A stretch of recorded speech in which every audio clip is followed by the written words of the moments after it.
got a good one on, man. Got a good one on. Looks like a good one this time. You know what? We ended up coming down towards the mouth right here.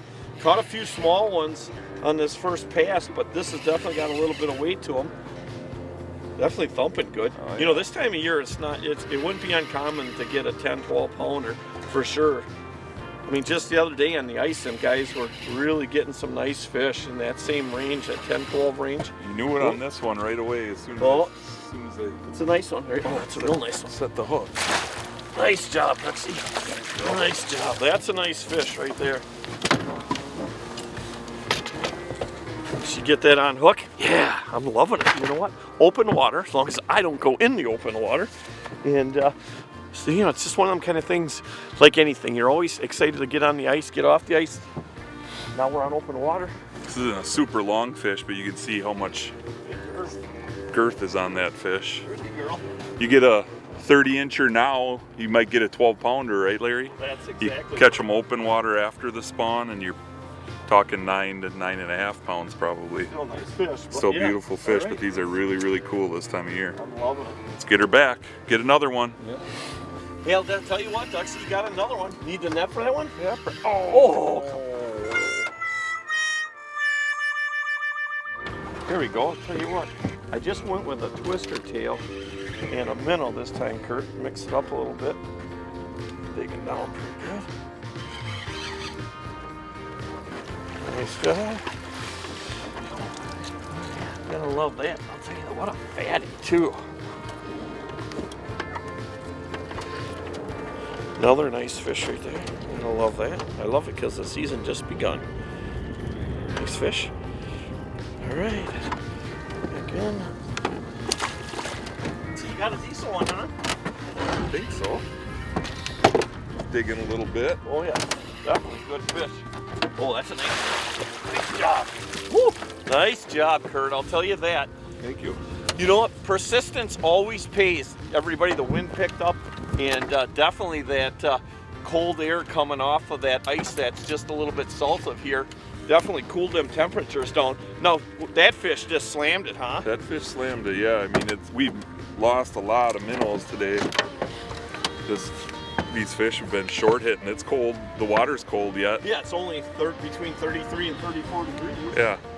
I mean, that's not a trophy class walleye like you can get here, but it's a darn nice fish. You can see this one's milking. It's a big male. That is a big male. It's a good male. So keep at it here. Ooh, getting a little sneaky on me now. This might be a little bit better This fish. one's better than that last one. Oh yeah. Better fish for sure. Oh yeah, it's a nice fish. Real. Oh, it's a nice fish. Oh, dude, nice job. Hey, once you get this fish unhooked, Kurt, let's tell everybody what you're doing too. I mean, because you're definitely jigging a little bit slower than I am for sure. And that is the key to it. You got to remember these fish are really lethargic laying down there. I mean, when the water's cold like this, and it's just to pick it up and set it down and just a little bit of pause on the bottom. Because a lot of times, I mean, we've seen today, these fish, you'll hook them underneath the jaw here because they're pinning it down. Yep. They're just kind of laying there. I don't think, they're getting ready for the spawn. They're going to put the feed bags on probably in the next few days. But today, it's still, the water's cold. It is, and 33, 34 so everything's degrees. slow and steady. And that's a nice fat fish. Nice job. We'll show everybody exactly how Kurt's jigging here in just a second, but I'm going to get the bow mount back under control, get the boat back under control. Yeah, so you can see I'm only picking it up about 6 inches or so, and then I set it on the bottom. If I had yellow fire line or Power Pro on, you would see a little bit better, but I let a little bit of slack in there and then pick it back up. And Larry's doing a good job of controlling the boat, and that's huge in rivers. I mean, we live on the Wolf River or near the Wolf River, and you want to, in this cold water, kind of replicate almost like you're anchoring. If we call it vertical jigging, but I always like to be a little bit beyond vertical, which would be almost like that you're anchored above stream, so that if you do have angle in your line, you want it going with the current. You never want to be dragging your jig on the up run. The down run's a different story, but right now it's just a slow pause on the bottom, pick it back up, and that's usually when the fish is on there. Very few real hard hits today. It's kind of pick it up and wait, and hook sets are free. So you want to make sure you set the hook, because if you pause, it's too late. They're not inhaling it today. But again, bolt control is huge. Larry's really good at that. He's a river master at home. And you want that line to be a little bit beyond vertical or vertical, but never dragging it down river. Keep the boat in control. And it's that easy.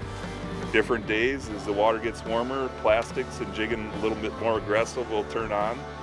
But today we're finding just slow and steady. Well, all I gotta say is that there's no doubt that Kurt has got the right cadence down, because it's about 3 to my 1. Okay, look. You know, Kurt, I did exactly how you were doing it. I'm just gonna flip it. Oh, it's feeling a little bigger now. No, definitely a better fish. And started doing it that way. Oh, look at that, it's a nice fish. Oh, yeah. There's another nice one. You know, again, it's amazing how just being so precise on that cadence. I was watching Kurt, how he was doing it, and look at that fish. Just took that slow poke and absolutely demolished it. And I've got, I'm using a little piece of plastic on there in a minnow, but that fish just absolutely cracked that. But just by slowing my cadence down, just that little bit made a huge difference. Again, you know, it's amazing when you start thinking about these fish laying down there. If you could see how many fish are actually laying down there, there's probably hundreds of fish laying here in the mouth of the Menominee. But you know what? They can be really finicky this time of year. So again, that cadence has to be perfect. And look again how that fish just absolutely inhaled that slow poke jig. Awesome. Gotta love it. Just so you know, all the proceeds for this YouTube channel go directly to Little Stinkers College Fund. You need to subscribe to our YouTube channel down below.